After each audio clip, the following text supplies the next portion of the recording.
추석 명절과 연휴를 주님 안에서 보내고 다시 수요 예배 자리에 나오신 모든 성도님들을 주님의 이름으로 환영하고 축복합니다. 저도 개인적으로 주일부터 어제까지 시골에 집에 다녀왔는데 많은 또 섬김과 도우심으로 풍성한 또 시간이 되었습니다. 또 기도해 주시고 관심 가져주신 모든 분들께 진심으로 감사드립니다. 우리 오늘은 말씀이 기준이 되는 삶이라는 제목으로 함께 말씀을 나눌게요. 제목을 함께 따라해 보겠습니다. 말씀이 기준이 되는 삶. 사람들은 모두 저마다 삶의 기준을 가지고 있습니다. 그 대표적인 기준 중에 하나는 쉽게 말해서 중산층이 되는 것이에요. 빈곤층도 아니고 너무 부유하게 될 수도 없으니 중간만 가자, 중산층만 되자. 그것이 모든 나라를 사는 사람들의 대표적으로 꿈꾸는 삶입니다. 그런데 중산층, 말 그대로 중간인 것 같지만 그 중산층도 되기는 어려운 것 같아요. 그런데 이 중산층, 되기 어렵다고 하는 이 중산층, 나라마다 기준이 다 다르다고 합니다. 먼저 영국의 중산층의 기준이에요. 영국은 5가지가 있습니다. 페어플레이를 한다, 자신의 주장과 신념이 있다, 독선적 행동을 하지 않는다, 약자를 보호하고 강자에 대응한다, 불의, 불평, 불법에 대응한다. 이 5가지가 영국의 중산층의 기준입니다. 이어서 프랑스의 중산층의 기준을 볼게요. 6가지가 있는데 1개 이상의 외국어를 한다, 직접 즐기는 스포츠가 있다, 1개 이상의 악기 연주를 한다, 남들과는 색다른 요리를 한다, 사회적 분노에 공감한다, 약자를 돕는 봉사활동을 한다. 이것이 프랑스 중산층의 기준이라고 합니다. 다음으로 미국으로 가보겠습니다. 미국의 중산층은 기준이 어떨까요? 4가지가 있는데 첫 번째, 자신의 주장에 떳떳하다. 두 번째, 사회적 약자를 돕는다. 세 번째, 부정과 불법에 저항한다. 네 번째, 비평질을 정기 구독한다. 이것이 미국의 중산층의 기준입니다. 그렇다면 과연 우리나라 중산층의 기준은 어떻게 될까요? 우리나라 중산층의 기준은 어떻게 될까요? 말하지 않아도 대부분 아시는 것 같은데 우리나라 중산층의 기준은 크게 5가지가 있습니다. 부채 없는 아파트 30평짜리 아파트가 있다. 월 500만 원 이상의 급여를 받는다. 2000cc급 중형차를 가지고 있다. 통장에 1억 원 이상의 예금 잔고가 있다. 연 1회 이상 해외여행을 간다. 이것이 우리나라 중산층의 기준이라고 합니다. 중산층 각 나라마다 사람들이 이 정도는 돼야지라고 기준으로 삼는 모델이에요. 각 나라의 모델이 있어요. 자, 페어플레이를 하고 사회적 분노에 공감을 하고 부정과 불법에 저항한다. 영국과 프랑스와 미국의 중산층의 기준인데 우리랑 차이가 있지 않습니까? 우리나라의 중산층의 기준은 무엇일까요? 그 핵심은 결국 따지고 들어가 보면 돈입니다. 돈이 있어야만 할 수 있는 것이에요. 그것은 그 말은즉슨 무엇이냐? 우리나라 사람들의 기준이, 삶의 기준이 돈에 있다는 것이에요. 그래서 더 좋은 대학에 가기 위해서 잠도 안 자고 놀지도 않고 공부를 합니다. 우리나라 학생들의 평균 수명이 5시간, 6시간, OECD 국가 중에 최하위래요. 잠도 못 자고 놀지도 못하고 공부하는 것이에요. 그리고 요즘에는 공부 잘하는데도 서울대에 가서도 재수를 해요. 삼수를 해요. 의대에 가기 위해서 재수를 하고 삼수를 한다고 합니다. 의사가 돈을 제일 많이 벌기 때문이에요.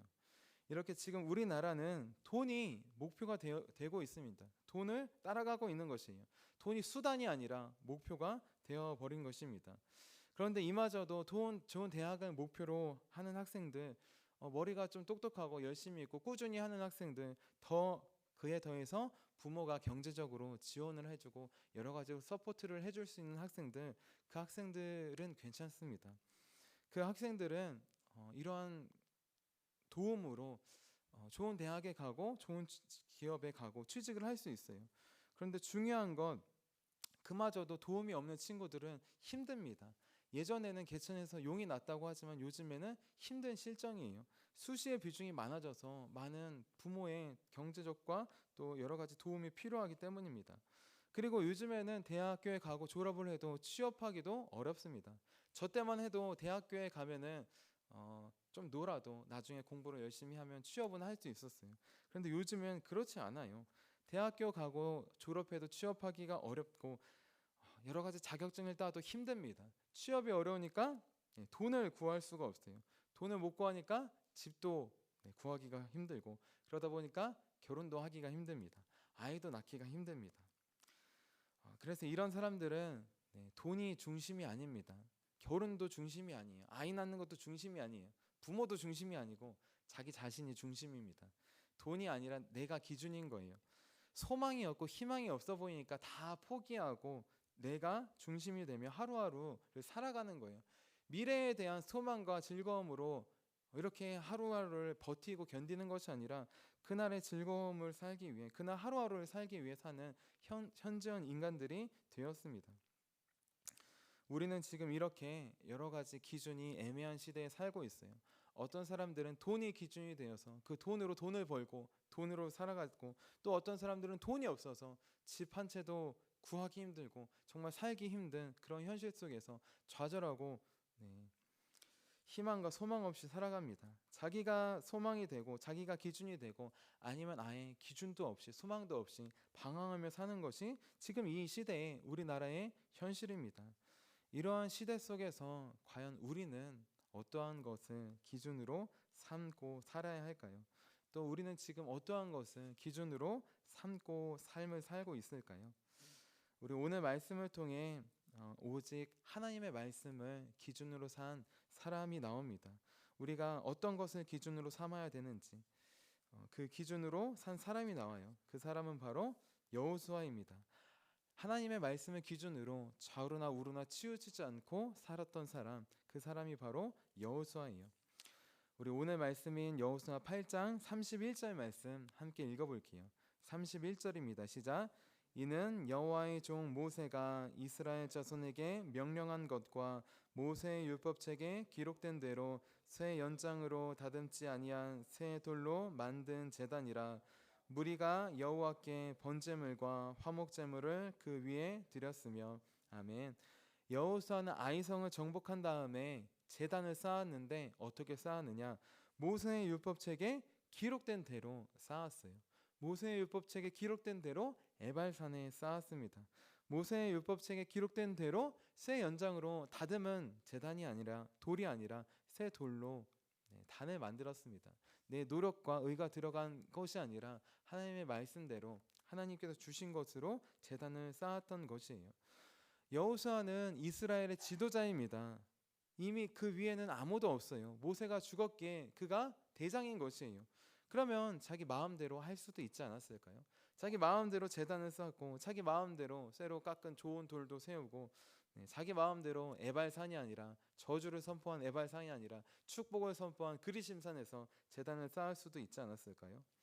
여호수아는 그럴 수도 있었겠지만 그렇게 하지 않았어요. 그 이유는 무엇이냐? 자기 위에 모세보다 더 크신 분이 계시다는 것을 알고 있었기 때문입니다. 모세와 비교할 수 없이 높으신 하나님이 자기와 함께 계시다는 것을 알고 삶으로 살았기 때문이에요. 그래서 그는 처음부터 끝까지 하나님께서 모세를 통해 명령하신 그 말씀대로 살아갔습니다. 그 말씀대로 제단을 쌓고 하나하나 만들었어요. 하나님의 말씀대로 살아간 여호수아의 삶은 여기서 그치지 않습니다. 여호수아는 모세의 율법책에 기록된 대로 그리심산과 에발산에 백성들을 나누고 축복과 저주의 말씀을 모두 낭독합니다. 우리 오늘 말씀인 8장 33절 말씀 같이 한번 읽어볼게요. 33절입니다. 시작. 온 이스라엘과 그 장로들과 관리들과 재판장들과 본토인뿐 아니라 이방인까지 여호와의 언약궤를 맨 레위 사람 제사장들 앞에서 궤의 좌우에 서되 절반은 그리심산 앞에 절반은 에발산 앞에 섰으니 이는 저의 여호와의 종 모세가 이스라엘 백성에게 축복하라고 명령한 대로 함이라. 아멘. 하나님께서 6지파씩 나누고 그리심산과 에발산에 나눠 보내라고 하셨습니다. 그래서 한쪽은 그리심산은 축복을, 에발산에서는 저주를 선포하라고 하셨어요. 여호수아는 모세의 율법책에 기록된 대로 하나도 빠짐없이 합니다. 그리심산에는 시므온과 레위, 유다, 이사갈, 요셉, 베냐민 지파를 보내라고 했어요. 보냅니다. 에발산에는 르우벤, 갓, 아셀, 스불론, 단, 납달리 지파를 보내라고 했어요. 그래서 그대로 보냅니다. 여호수아는 축복과 저주의 자리에 가는 건 의미대로 하지 않았어요.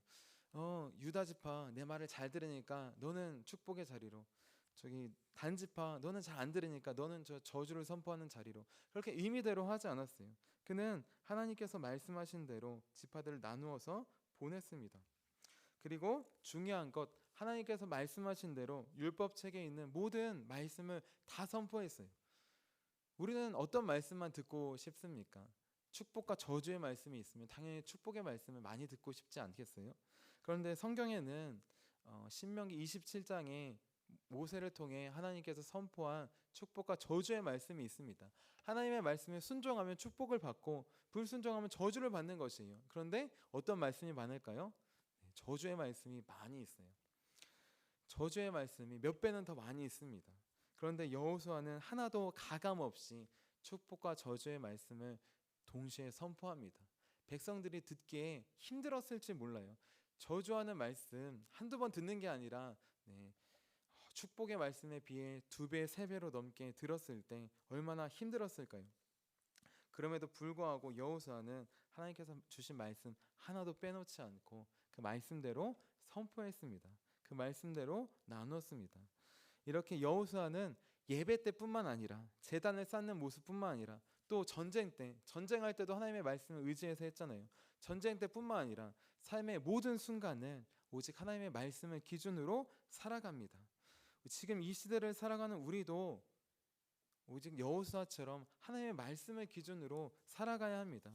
급변하는 세대 속에서 기준이 바뀌고 있어요. 기준이 모호해지고 있습니다. 요즘엔 포스트 모더니즘이라고 해서 기준이 아예 없어요. 그냥 기준이 해체됐어요.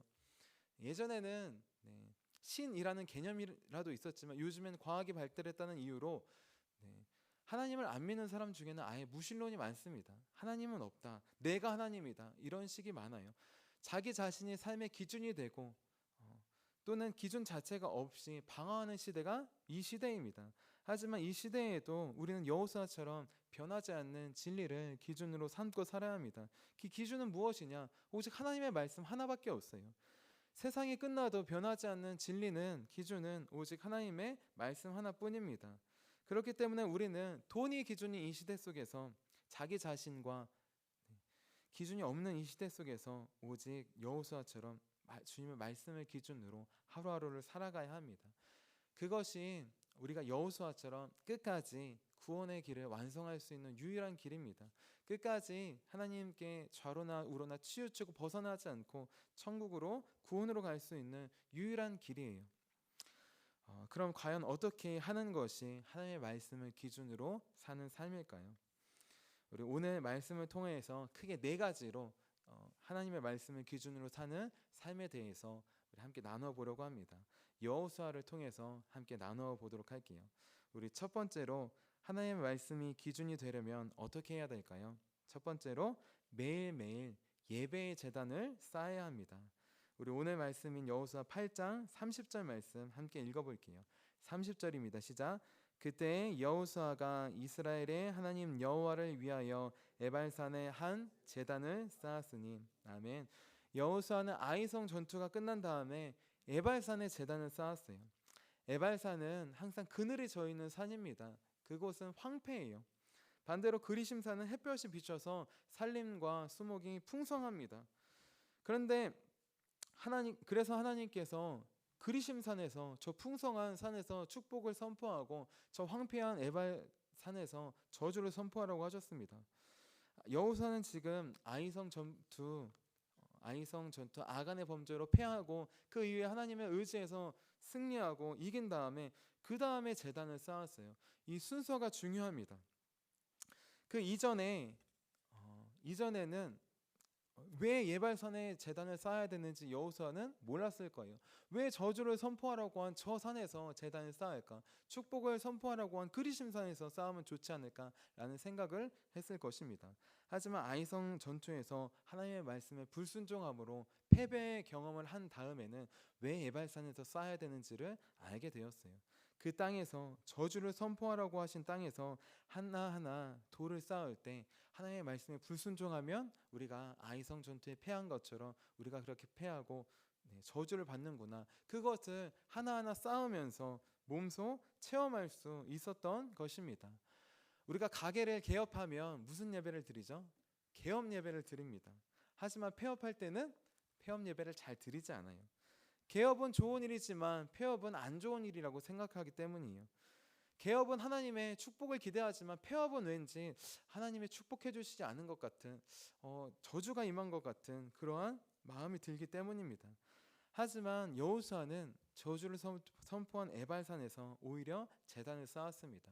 그곳에 제단을 쌓으라고 명령하셨기 때문에, 그리고 그곳에 제단을 쌓음으로써 하나님의 말씀에 불순종할 때 겪는 저주의 고통을 몸소 겪었기 때문입니다. 우리는 힘들고 어려울 때 더 예배의 제단을 쌓아야 합니다. 예배의 자리를 더 지켜야 돼요.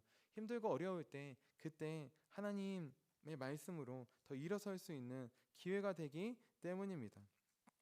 그것이 일상을 살아가면서 우리가 즐거움만 있는 것이 아니에요. 얼마나 우리 안에 고통과 고난과 어려움이 많이 있습니까? 표현하지 않고 내색하지 못하지만 우리 가정에도 또 교회에도 우리 이웃과 직장과 일터와 내 마음에도 수십 가지의 번뇌와 어려움과 고민이 많이 있어요. 그때 우리는 다시 예배의 자리로 나아가야 합니다. 그때 예배의 자리로 나아갈 때 주님께서 말씀해 주시기 때문이에요. 주님의 마음을 느낄 수 있기 때문입니다.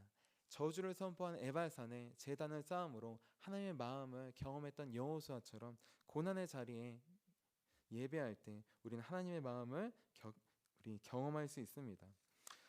더 나아가 우리는 고난과 저주의 고통이 오기 전에 매일매일 예배의 자리를 지켜야 합니다. 사고는 언제든지 일어날 수 있어요. 그것이 사고입니다. 하지만 사고는 예방할 수 있습니다. 예방할 수 있는 부분이 있어요.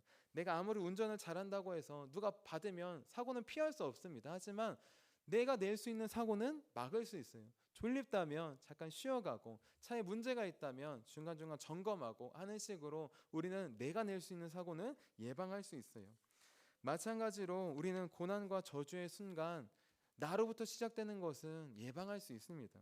매일의 말씀으로 예배의 자리로 내가 나아갈 때 나로 인해서 나오는 고난과 사고와 어려움, 그것이 예방될 수 있어요.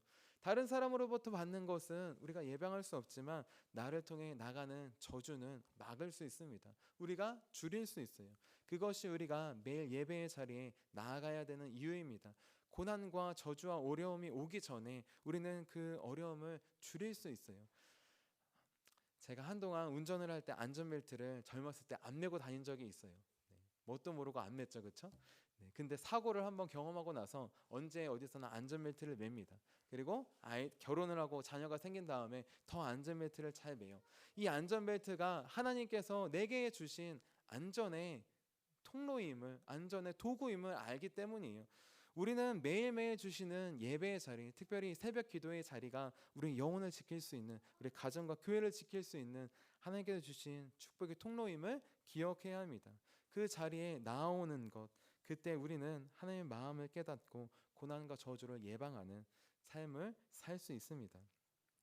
말씀이 기준이 되는 사람, 매 순간 여호와 하나님 앞에 나와서 예배를 쌓는 사람이에요. 기도를 쌓는 사람이에요. 주님의 말씀을 내 삶에 쌓는 사람입니다. 그때 고난과 저주의 순간이 다가올 때 우리는 주님의 마음을 알 수 있습니다. 고난과 아픔 속에서도 주시는 마음을 알 수 있어요.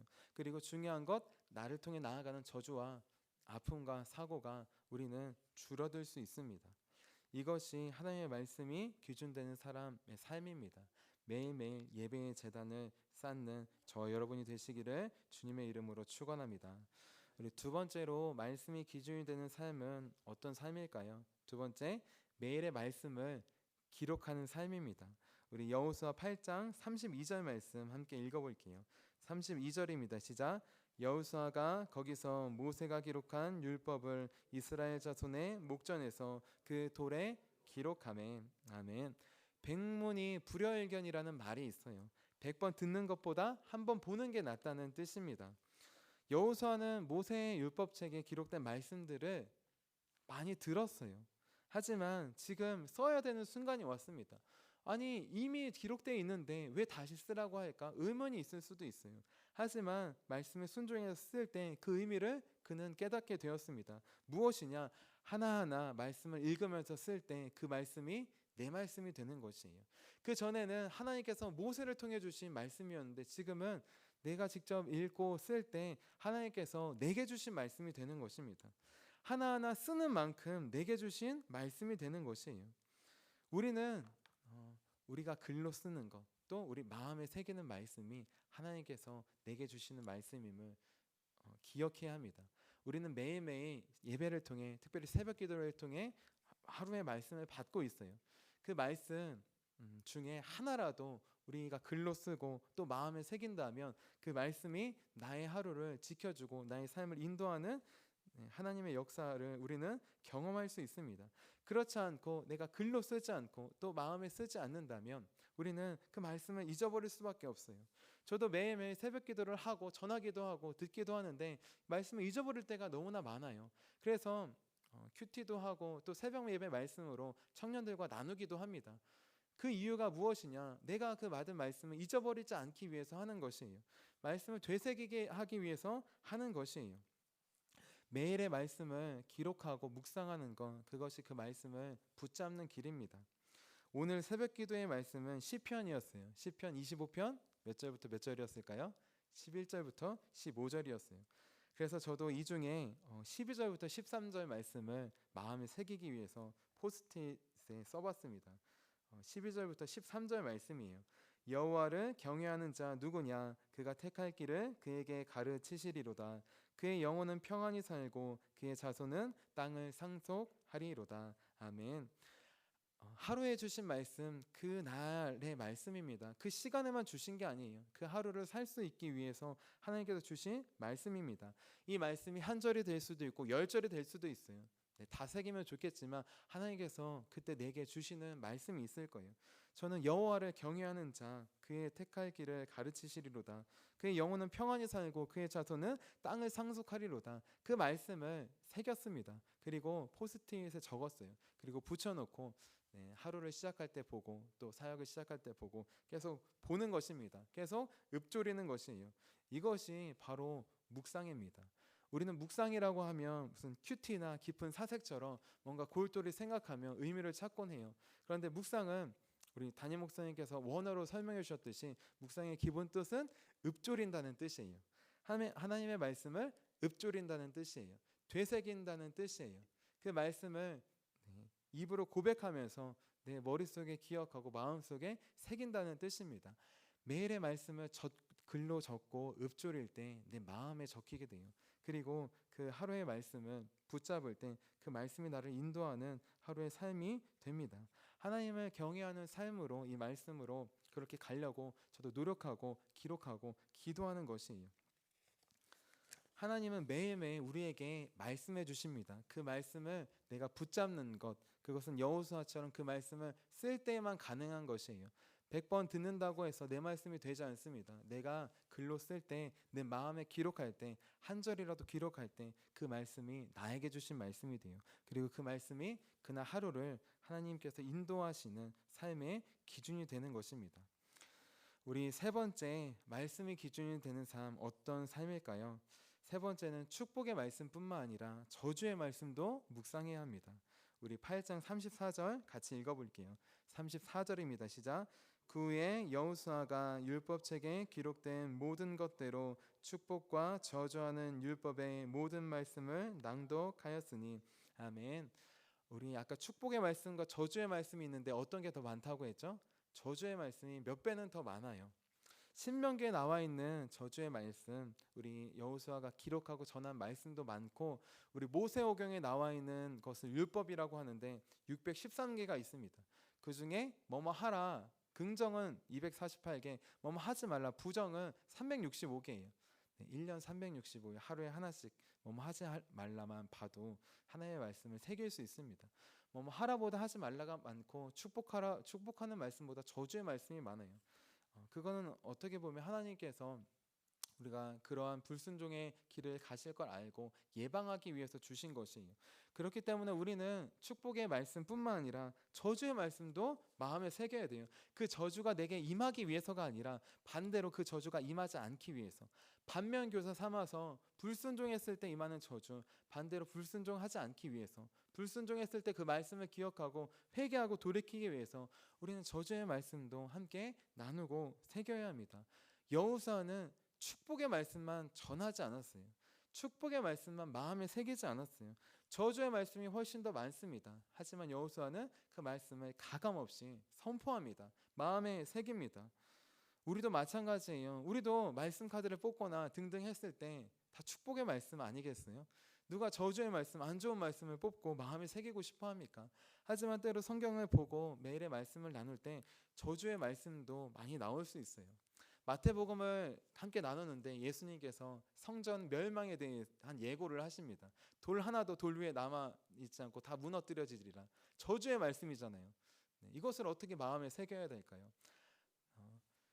하나님의 말씀에 불순종하면 그렇게 무너질 것이다 라는 걸 예고하는 말씀 마음에 새기면서 내가 하나님의 말씀에 불순종한 적은 없는지, 그래서 우리의 가정이, 교회가, 삶이 무너지고 있진 않는지 반면교사를 삼는 것이에요. 그렇게 되지 않기 위해서 하는 것입니다. 그리고 내 모습이 그런 삶이었다면 그 말씀을 의지해서 회개하는 것이에요. 축복의 말씀뿐만 아니라 저주의 말씀 함께 마음에 새기는 것, 그것이 하나님의 말씀이 기준된 삶입니다. 그것이 여호수아가 좌로나 우로나 치우치지 않는 삶이었어요. 말씀의 기준으로 축복의 말씀, 저주의 말씀 치우치지 않고 하나님의 말씀에 갔던 것입니다. 구원을 완성했던 모습입니다. 이제 마지막입니다. 우리 하나님의 말씀이 기준이 되는 삶, 어떤 삶이어야 될까요? 마지막으로 우리 만나는 모든 사람들에게 내가 받은 말씀을 나누는 삶입니다. 우리 오늘 말씀인 8장 35절 말씀 함께 읽어볼게요. 35절입니다. 시작. 모세가 명령한 것은 여호수아가 이스라엘과 온 회중과 여자들과 아이와 그들 중에 동행하는 거류민들 앞에서 낭독하지 아니한 말이 하나도 없었더라. 아멘. 아멘. 여호수아는 하나님의 말씀 남자들에게만 전하지 않았어요. 성인들에게만 전하지 않았습니다.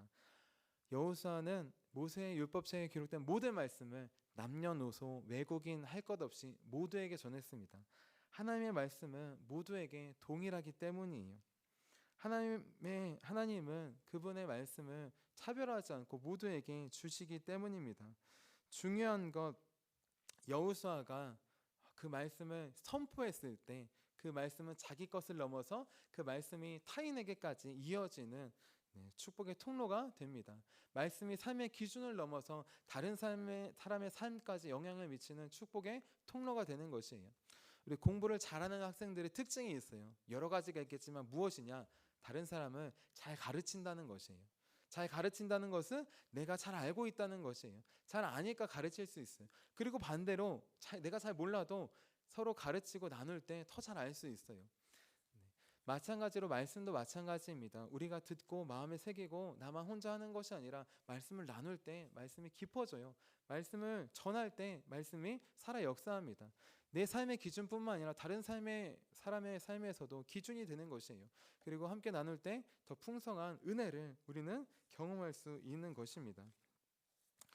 나는 지금 하나님의 말씀을 기준으로 하루하루 살아가고 있습니까? 하나님의 말씀을 기준으로 사는 삶, 매일 예배의 제단을 쌓는 삶이에요. 또 하나님의 말씀을 글로 마음에 기록하며 읊조리는 삶입니다. 또 축복의 말씀뿐만 아니라 저주의 말씀도 마음에 새기는 삶이에요. 마지막으로 내가 만나는 사람들에게 남녀노소 할 것 없이 내가 받은 말씀을 나누고 전하는 삶입니다. 그 삶이 우리의 삶을 하나님의 말씀에, 변하지 않는 말씀에 세워줍니다.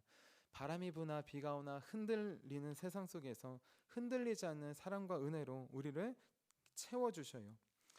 이제 여호수아처럼 하나님의 말씀이 기준되는 삶, 혼잡한 세상 속에 기준이 없고 돈과 다른 것이 기준이 되어가는 세상 속에서 우리 여호수아처럼 변하지 않는 하나님의 말씀, 그 말씀을 기준으로 붙잡고 살아가는 저와 여러분이 되시기를 주님의 이름으로 축원합니다. 자, 기도하도록 하겠습니다.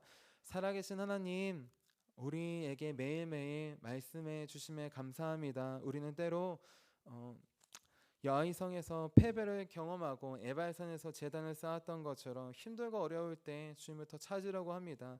하지만 이제 그때뿐만 아니라 매일매일 새벽 예배의 제단을 쌓을 수 있도록 우리를 지켜 주시옵소서. 예배의 제단을 쌓을 때 우리에게도 말씀해 주실 주님을 기대합니다.